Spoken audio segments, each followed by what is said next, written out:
ಇನ್ನೂ ಧರ್ಮ ಬೇಕಾ ನಮಗೆ?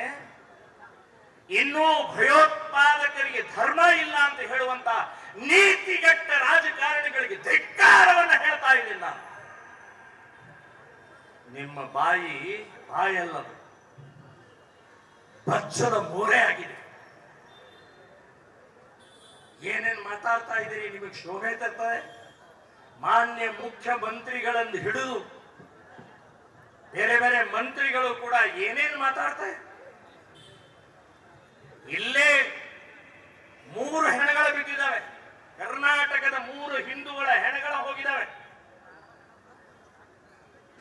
26 ಹಿಂದೂಗಳು ಅಮಾಯಕರು, ಏನೂ ಇಲ್ಲ, ಅವ್ರಿಗೆ ಏನೂ ತಪ್ಪಿಲ್ಲ. ಮುಸ್ಲಿಮರ ವಿರೋಧ ಮಾಡಲಿಲ್ಲ, ಟೀಕೆ ಮಾಡಲಿಲ್ಲ, ರಾಜಕಾರಣಿಗಳನ್ನು ಬೈಲಿಲ್ಲ, ಸರ್ಕಾರವನ್ನು ಬೈಲಿಲ್ಲ.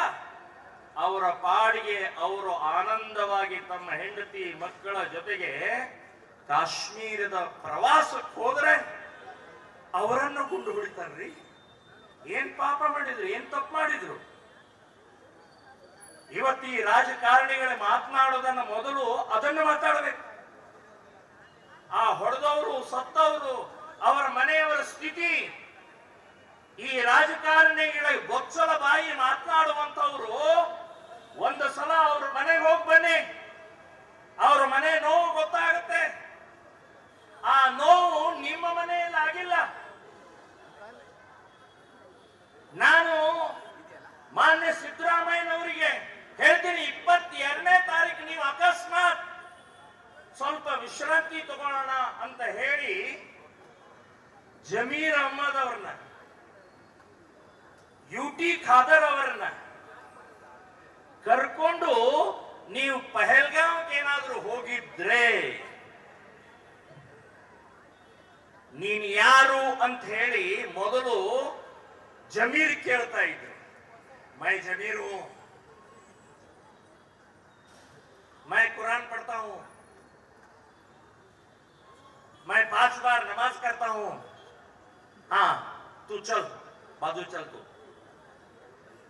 UT खादर, मैं भी मुसलमान हूं, मैं 5 बार नमाज करता हूं,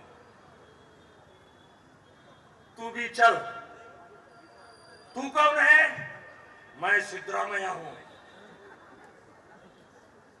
कर्नाटक के मुख्यमंत्री हूं. ಹತ್ತು ಗುಂಡು ಹಾಕಿ ರಾಪ್ಪನ ಬಿಸಾಕ್ತಿದ್ರು ನನ್ನ. ಇದು ನೋವು ಗೊತ್ತಾಗಲಿಲ್ಲ ನಿಮಗೆ. ಜಮೀರ್ ಉಳಿದ, UT ಖಾದರ್ ಉಳಿದ್ರು, ನೀವು ಉಳಿಲಿಲ್ಲ. ಯಾಕೆ? ನೀವು ಹಿಂದೂ ಇದ್ದೀರಿ. ನೀವು ಬೇಕಾದಷ್ಟು ಮಸೀದಿ ಕೊಟ್ಟಿರ್ಬಹುದು, ಬೇಕಾದಷ್ಟು ಹಜ್ ಯಾತ್ರೆಗೆ ದುಡ್ಡು ಕೊಟ್ಟಿರ್ಬಹುದು, ಬೇಕಾದಷ್ಟು ಮುಸ್ಲಿಮರಿಗೆ ಫೆಸಿಲಿಟೀಸ್ ಕೊಟ್ಟಿರ್ಬಹುದು. ಆದ್ರೆ ನೀನು ಮುಸ್ಲಿಂ ಅಲ್ಲ, ನಿನ್ನನ್ನು ಬಿಡುವುದಿಲ್ಲ ಅನ್ನೋದು ಒಂದು ಪರಿಕಲ್ಪನೆ ಇಲ್ಲದಂತ ಈ ಕರ್ನಾಟಕದ ನಿರ್ಲಜ್ಜ ರಾಜಕಾರಣಿಗಳು ಏನೇನು ಮಾತಾಡ್ತಾ ಇದ್ದಾರೆ. ಅಲ್ಲಿ ಸೆಕ್ಯೂರಿಟಿ ಲ್ಯಾಬ್ಸ್ ಆಯ್ತು, ಅಲ್ಲಿ ಈಗಿನ ಮನೆಗಳನ್ನೆಲ್ಲ ಕೆಡವುತ್ತಾ ಇದ್ದಾರೆ ಅಂತ ಹೇಳಿ ಲಾಡವರು ಹೇಳ್ತಾ ಇದ್ದಾರೆ. ಮೊದಲಾಗಾರ ಗೊತ್ತಾಗ್ಲಿಲ್ವಾ ನಿಮಗೆ ಅಂತ ಕೇಳ್ತಾ ಇದ್ದಾರೆ. ಸೊ ನಾನು ಹೇಳೋದು, ನೀವು ಈ ಸಂದರ್ಭದಲ್ಲಿ ಹೌದು ಸೆಕ್ಯೂರಿಟಿ ಲ್ಯಾಬ್ಸ್ ಆಗಿದೆ, ತಪ್ಪಾಗಿದೆ, ಮುಂದೇನು ಅನ್ನುವಂಥದ್ದು ಯೋಚನೆ ಮಾಡೋದು ಬೇಡ. ಅದನ್ನೇ ಹೇಳ್ಕೊಂಡು ಕೂತ್ಕೊಳ್ಳೋರ ಅಂದ್ರೆ ನಿಮಗೆ ಮುಸ್ಲಿಂ ಓಟ್ಗೋಸ್ಕರ ಕೇಂದ್ರ ಸರ್ಕಾರವನ್ನ, ಬಿಜೆಪಿಯನ್ನ, ಮೋದಿಯನ್ನ ಬೈಕೊಂಡೇ ಕೂತ್ಕೊಳ್ಳೋದು, ಅಥವಾ ಕಣ್ಣೀರಿನ ಧಾರ ಏರಿಸಿದಂತ ನೀಚ ನಿರ್ಲಜ್ಜ ಭಯೋತ್ಪಾದಕರ ಅವರನ್ನು ಹುಡುಕಿ ಹೊಡಿಬೇಕು ಅಂತನ್ನುವಂತಹದ್ದು, ಅದನ್ನು ಯೋಚನೆ ಮಾಡಬೇಕಾ? ಅದನ್ನ ಚರ್ಚೆ ಮಾಡಬೇಕಾ?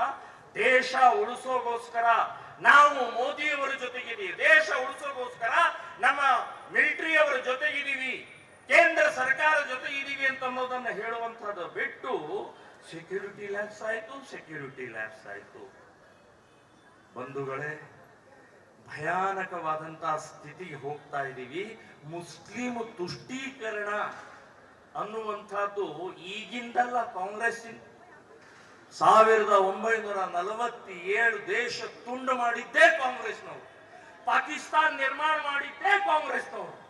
ಇವತ್ತು ಭಯೋತ್ಪಾದನೆಗೆ ಕಾರಣಕರ್ತ ಯಾರಾದ್ರೂ ಇದ್ರೆ ಅದು ಕಾಂಗ್ರೆಸ್ನವರು ಅಂತ ನಾವು ನೆನಪಿಟ್ಕೊಳ್ಳಿ. ಇವರೇ ಹುಟ್ಟಾಕಿದ್ರು.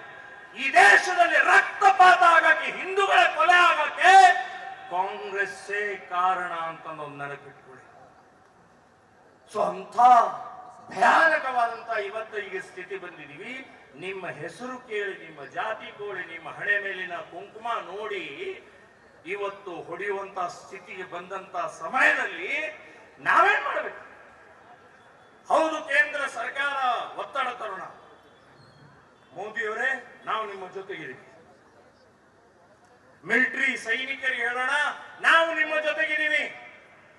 ಇವತ್ತು ಈ ಪಾಪಿ ಪಾಕಿಸ್ತಾನ್ ಕಳೆದ 78 ವರ್ಷದಿಂದ ನಿರಂತರವಾಗಿ ಈ ದೇಶದಲ್ಲಿ ರಕ್ತಪಾತ ಹರಿಸ್ತಾ ಇದೆ. ಹಿಂದಿನ ಸರ್ಕಾರಗಳು ಏನು ಮಾಡಿದಾವೋ ಏನು ಬಿಟ್ಟಿದಾವೋ ನಮಗೆ ಗೊತ್ತಿಲ್ಲ. ಆದರೆ ಇವತ್ತಿನ ಸರ್ಕಾರ, ಕೇಂದ್ರ ಸರ್ಕಾರ, ಮೋದಿ ಸರ್ಕಾರ 2014ರಿಂದ ಇಲ್ಲಿವರೆಗೆ ಪರಿವರ್ತನೆ, ಬದಲಾವಣೆ, ನಾವು ಧೈರ್ಯ, ಸ್ಥೈರ್ಯ, ಇಡೀ ಜಗತ್ತಿನಲ್ಲಿ ಇವತ್ತು ಭಾರತ ತಲೆ ಎತ್ತು ಹಂಗ ಮಾಡಿದಂತ ನರೇಂದ್ರ ಮೋದಿಯವರ ಮೇಲೆ ವಿಶ್ವಾಸ ಇದೆ, ಭರವಸೆ ಇದೆ, ಸರಿಯಾಗಿ ಉತ್ತರ ಕೊಡ್ತಾರೆ ಅಂತನ್ನುವಂತ ವಿಶ್ವಾಸ ಇದೆ. ನೀವು ಮಾಡಲಿಲ್ಲ, ನೀವು ಅದೇ ಹಾಡನ್ನ ಹಾಡ್ತಾ ಕೂತ್ಕೊಂಡ್ರೆ ಇನ್ನು ಮೇಲೆ ಮುಂದಿನ ದಿನಗಳಲ್ಲಿ ಈ ದೇಶದ ಹಿಂದೂಗಳು, ಹಿಂದೂ ಧರ್ಮ, ದೇಶ, ಹಿಂದೂಸ್ತಾನ, ಈ ನಮ್ಮ ಮಠ ಮಂದಿರ, ನಮ್ಮ ಅಕ್ಕ ತಂಗಿಯರನ್ನ ಉಳಿಸೋಗೋಸ್ಕರ ಪ್ರತಿಯೊಬ್ಬ ವ್ಯಕ್ತಿ ಮನೆಯಿಂದ ಕೊಡ್ಲಿಯನ್ನು ಹಿಡ್ಕೊಂಡು ಹೊರಗೆ ಬರಬೇಕಾಗತ್ತೆ ಅಂತನ್ನುವಂತ ಎಚ್ಚರಿಕೆಯನ್ನು ಕೊಡ್ತಾ ಇದ್ದೀನಿ. ನಾನು ನಿಮಗೆ ವೋಟ್ ಹಾಕಿದ್ದೆ ನಮ್ಮ ಸುರಕ್ಷತೆಗೋಸ್ಕರ, ದೇಶದ ಸುರಕ್ಷತೆಗೋಸ್ಕರ. ಕೇಂದ್ರ ಸರ್ಕಾರದವರಿಗೆ ನಾನು ಹೇಳ್ತಾ ಇದ್ದೀನಿ, ಅಜ್ಮೀರ್ ದರ್ಗಾಕ್ಕೆ ಚಾದರ್ ಹೊಸಕಲ್ಲ, 32 ಲಕ್ಷ ರಂಜಾನ್ನಲ್ಲಿ ಕಿಟ್ ಹಂಚಕಲ್ಲ. ದೇಶದ ಸುರಕ್ಷತೆಗೋಸ್ಕರ, ಹಿಂದೂಗಳ ಸುರಕ್ಷತೆ, ಗೋಮಾತೆಯ ಸುರಕ್ಷತೆಗೋಸ್ಕರ ನಾವು ನಿಮ್ಗೆ ವೋಟ್ ಹಾಕಿದೀವಿ. ಈಗ ಸರಿಯಾದ ಕಾಲ ಬಂದಿದೆ, ಯುದ್ಧ ಮಾಡಿ ಪಾಕಿಸ್ತಾನ ಸಂಪೂರ್ಣ ನಿರ್ನಾಮ ಮಾಡಿ ನಾವು ನಿಮ್ಮ ಜೊತೆಗಿದ್ದೀವಿ ಅಂತನ್ನುವಂಥದ್ದು ನಾವು ಹೇಳ್ತಾ ಇದ್ದೀವಿ ನಿಮಗೆ. ಇನ್ನು ನಾವು ಹಿಂದೂಗಳಿಗೆ ಹೇಳಬೇಕಾಗಿದೆ, ಹೊರಗಡೆ ಶತ್ರು ಒಂದು ರೀತಿ ಆದ್ರೆ ಒಳಗಡೆ ಶತ್ರು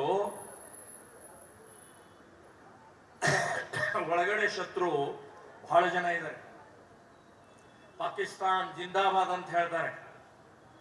ಯಾವ ಪಾಕಿಸ್ತಾನ್ ಭಿಕಾರ್ ಚೋಟಾಗಿದೆ, ಭಿಕ್ಷುಕ ಆಗಿದೆ, ನೀರಿಲ್ಲ, ಕೂಳಿಲ್ಲ ಅಂಥ ಪಾಕಿಸ್ತಾನ್ ಇವತ್ತು ಈ ದೇಶದ ಮುಸ್ಲಿಮರು, ಈ ದೇಶದ ಅನ್ನ ತಿಂದು, ಈ ದೇಶದಲ್ಲಿ ಹುಟ್ಟಿ, ಈ ದೇಶದ ಎಲ್ಲ ಫೆಸಿಲಿಟೀಸ್ ತಗೊಂಡು ಪಾಕಿಸ್ತಾನ್ ಜಿಂದಾಬಾದ್ ಅಂತ ಹೇಳುವಂತ ದೇಶದ್ರೋಹಿಗಳು ಈ ಒಳಗಡೆನೂ ಇದ್ದಾರೆ ಅಂತ ಅನ್ನೋದು ನೆನಪಿಟ್ಕೊಳ್ಳಿ.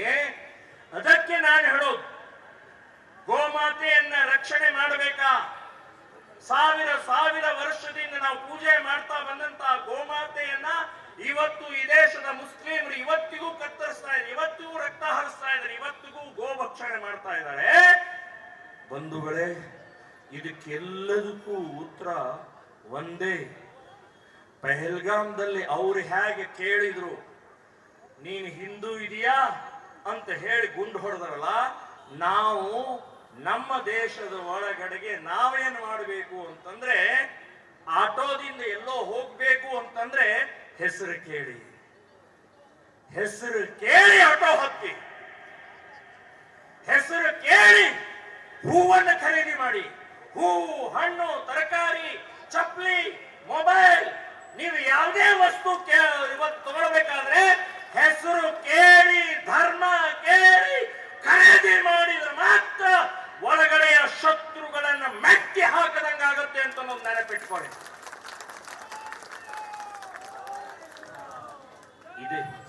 ಇದಕ್ಕೇನು ಬಂದೂಕ್ ಹಿಡಿಬೇಕಾಗಿಲ್ಲ, ಇದಕ್ಕೇನು ಕೇಸ್ ಹಾಕೊಂಡ್ಬಿಟ್ಟಿಲ್ಲ, ಇದಕ್ಕೇನು ಗಲಾಟೆ ಇಲ್ಲ, ಗಲಭೆ ಇಲ್ಲ, ತೊಂದರೆ ಇಲ್ಲ.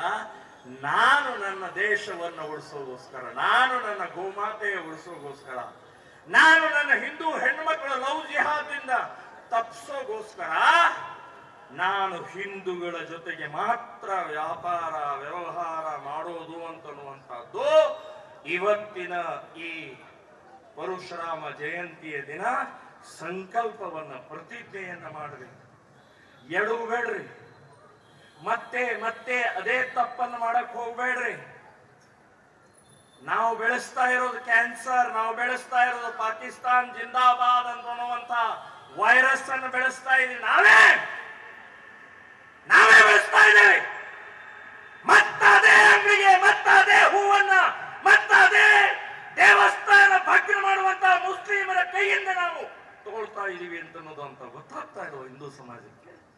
ಶತ್ರು ಯಾರು ಮಿತ್ರ ಯಾರು ಗೊತ್ತಾಗ್ತಾ ಇಲ್ವ?